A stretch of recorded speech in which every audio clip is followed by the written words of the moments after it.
देखिए, conservative and non conservative forces आप किसे कहते हैं, ठीक है। तो वो समझने से पहले आप पूरे लैंग्वेज पढ़ने से पहले ये सॉल्व करके बताइए, आपने कर लिया अपन ने पहले शायद, कि पोजीशन वेक्टर r1 वेक्टर से r2 वेक्टर तक पार्टिकल जा रहा है, under a force f vector is equal to 3x square i cap plus 2y j cap, तो आपको वर्क डन निकालना है। तो आप सीख चुके हैं इस तरह का वर्क डन निकालना, ठीक है।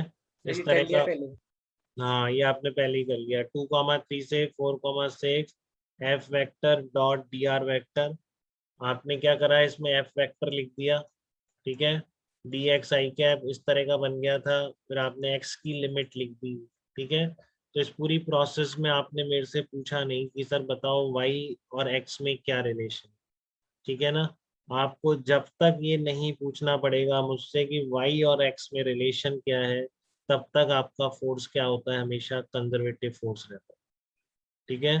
क्योंकि जहां आपने मेरे से पूछा वाई का और एक्स में सर रिलेशन बताओ, तो उससे क्या मतलब निकलेगा कि आप उस रास्ते को जानना चाहते हैं, एक पॉइंट से दूसरे पॉइंट तक पहुंचने के, जिस रास्ते के थ्रू पार्टिकल ट्रेवल करता होगा। यही है ना, मान लो एक्स वाई प्लेन में पार्टिकल जा रहा है इसी तक, तो आप इक्वेशन पूछ रहे हैं वाई और एक्स में रिलेशन, मतलब क्या आप रास्ता जानना चाह रहे हैं, तो रास्ते का इसका इक्वेशन अलग होगा, इस रास्ते का इक्वेशन अलग होगा, ठीक है। तो अगर आप उसके बिना आगे बढ़ ही नहीं पा रहे हैं, आपको ऐसा लग रहा है कि मैं आगे कर ही नहीं सकता सर, यहाँ पे कभी जरूरत ही नहीं पड़ी, देखो कहीं जरूरत ही नहीं पड़ी, अपने आप इंटीग्रेशन हो गया, आपने पूछा ही नहीं कि sir y as a function of x तो बताओ, ठीक है।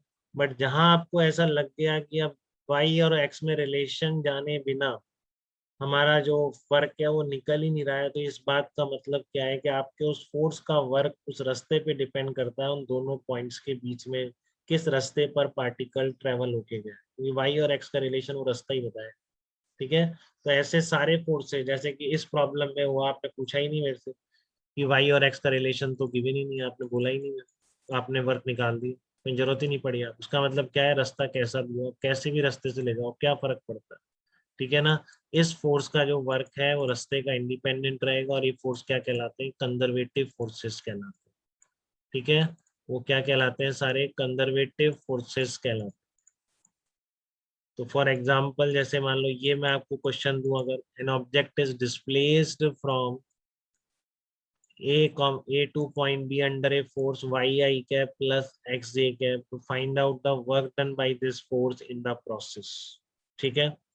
तो आप कैसे करेंगे इसको, find out work done by this force in the process, तो आप ऐसे ही करेंगे जो आपको तरीका सिखाया गया अब तक, integration F dot D R vector, ये आ जाएगा Y I cap plus X J cap dot D R vector कितना होगा, D X I cap plus D Y J cap, ऐसे ही करेंगे। आपको अब तक जो सिखाया गया उस बेसिस पर आप इसको क्या यस सर। लिखेंगे, ए से बी गए तो यहाँ पर ए और बी के कोऑर्डिनेट आ जाएंगे, जब भी लिमिट रखेंगे तब यूज कर लेंगे। अभी ऐसे लिख देते हैं एक्स डी वाई, अब आप यहाँ पे जाके रुक जाओगे, ठीक है ना। आपको यहाँ पर ऐसी फीलिंग आती है कि आपको जब तक y as a function of x नहीं रखोगे, या x as a function of y यहाँ पे नहीं रखोगे, आप इंटीग्रेट कैसे करोगे, ठीक है ना। यहाँ तो वाई है और पार्टिकल एक्स वाई प्लेन में चल रहा है, तो वाई एक्स दोनों वेरिएबल है, ऐसा नहीं कि वाई कांस्टेंट है जो आप बाहर ले, ठीक है। तो अब यहाँ पर आकर एक बार आप रुक जाओगे, आप सोचोगे कि भाई अब तो इसमें वाई और एक्स का कोई रिलेशन बताए तभी हम निकाल पाए, ठीक है ना। बट इसमें ऐसा नहीं है, इसमें आप स्टिल बिना जाने आप निकाल सकते हो, ठीक है, क्लियर है। बट वो कैसे निकाल सकते हैं वो अभी हम देखेंगे। पहले आपको ये बात समझ में आई, कुछ फोर्सेज में जरूरत पड़ सकती है, कुछ फोर्सेज में उस रास्ते की जरूरत नहीं पड़ सकती। तो एक बार हम डेफिनेशन देख लेते हैं। Work done by the force in moving a particle from one point to another is independent of path followed by the particle।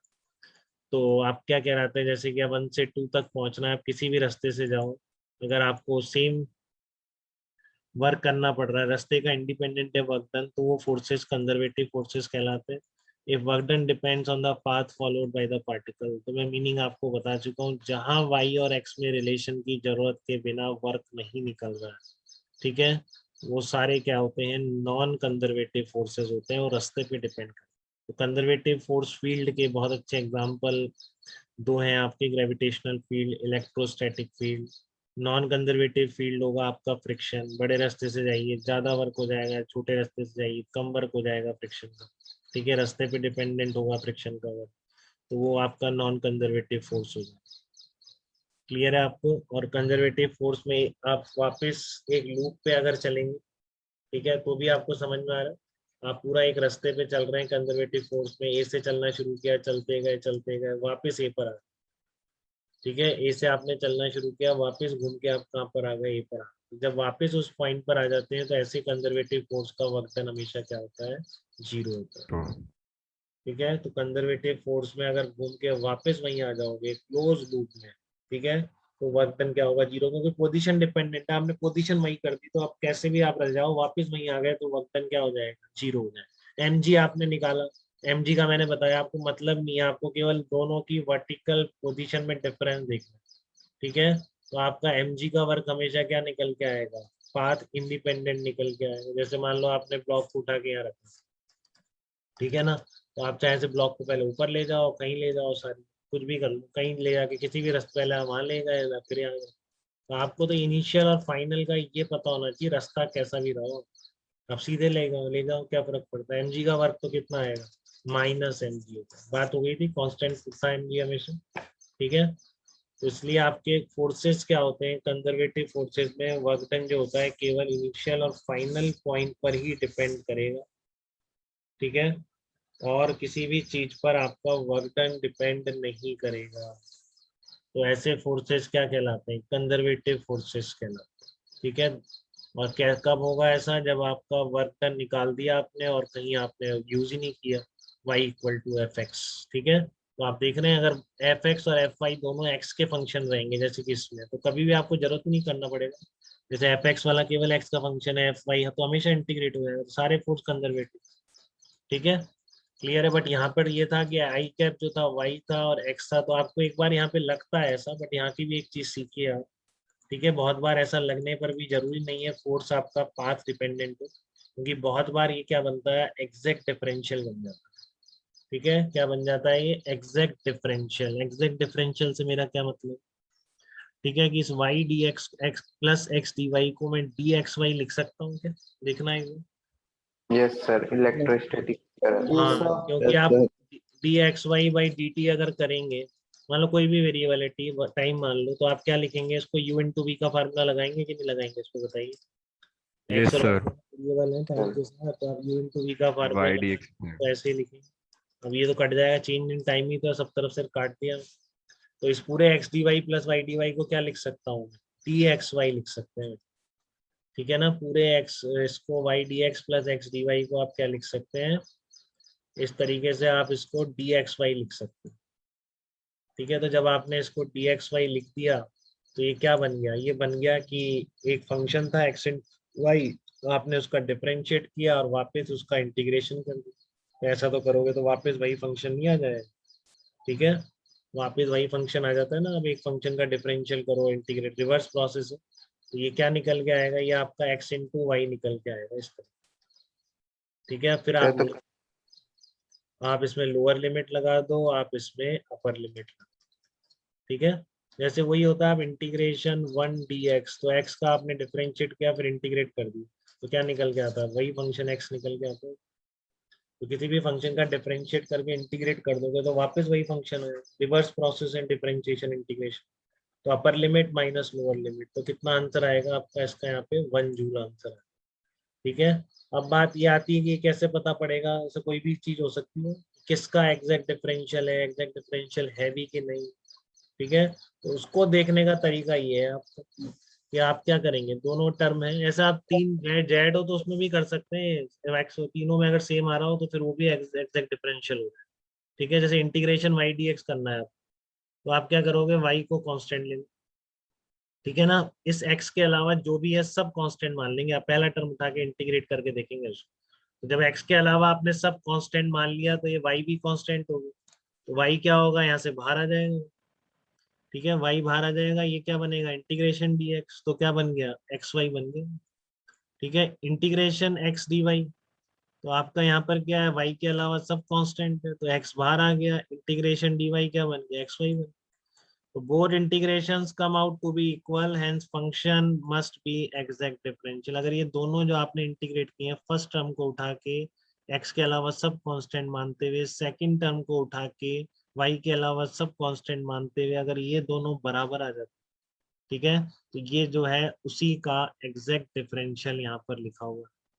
ठीक है, तो इस तरीके से आप हमेशा चेक कर सकते हैं। आप खुद भी क्वेश्चन बना सकते हैं। देखो बनाने का तरीका है, इसमें कुछ भी पावर लगा, मैंने एक्स क्यूब वाई पर लगा के ये फंक्शन निकाल दिया, ठीक है ना। अब मैं इससे क्वेश्चन बना दूंगा कैसे, ठीक है, समझ रहे हैं आप कैसे बना रहे हैं क्वेश्चन।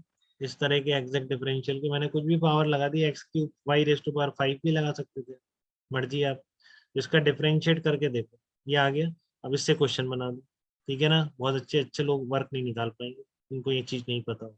क्या बन गया, लो एफ वेक्टर ये है 3x² Y I cap plus x cube, ये बन गया कुछ, इसका वर्क निकालो।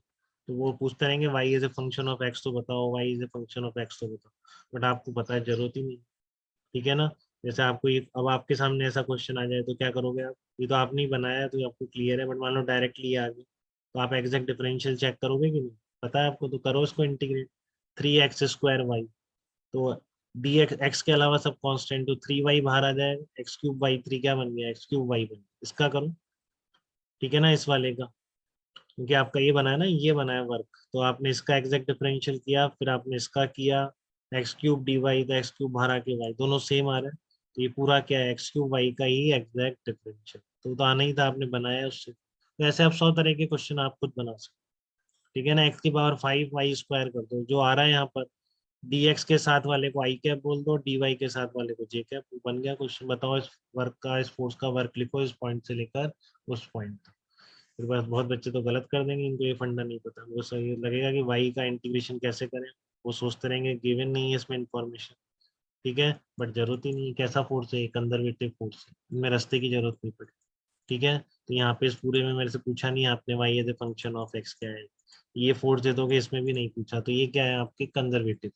अब कुछ भी रैंडम ले लो, यहाँ पे 3x² वाई स्क्वायर कर दो, ठीक है, तो फिर वो इंटीग्रेट थोड़ी नहीं हो पाएगा, वो एग्जैक्ट डिफरेंशियल नहीं आए, वो सारे फोर्सेस क्या होंगे, नॉन कंजर्वेटिव फोर्सेस। तो आप कंजर्वेटिव के भी बहुत सारे एग्जाम्पल खुद बना सकते हैं, ठीक है, और नॉन कंजर्वेटिव फोर्सेस के भी बहुत सारे एग्जाम्पल आप खुद ही बना सकते हैं, और किसी की जरूरत नहीं है। ये बात क्लियर है आपको, बताइए, ये बात सबको क्लियर है, कोई दिक्कत तो नहीं किसी को इसमें? हार्दिक ने पहले ही बता दिया था आंसर इसका, वेरी गुड। अंश क्लियर है बात एकदम बेटा? यस सर, बिल्कुल क्लियर है। Okay very good. रूपाली आप हैं कि आपकी क्लास शुरू हो गई है, बताइए। नहीं सर हूँ। वेरी गुड, चलिए ओके।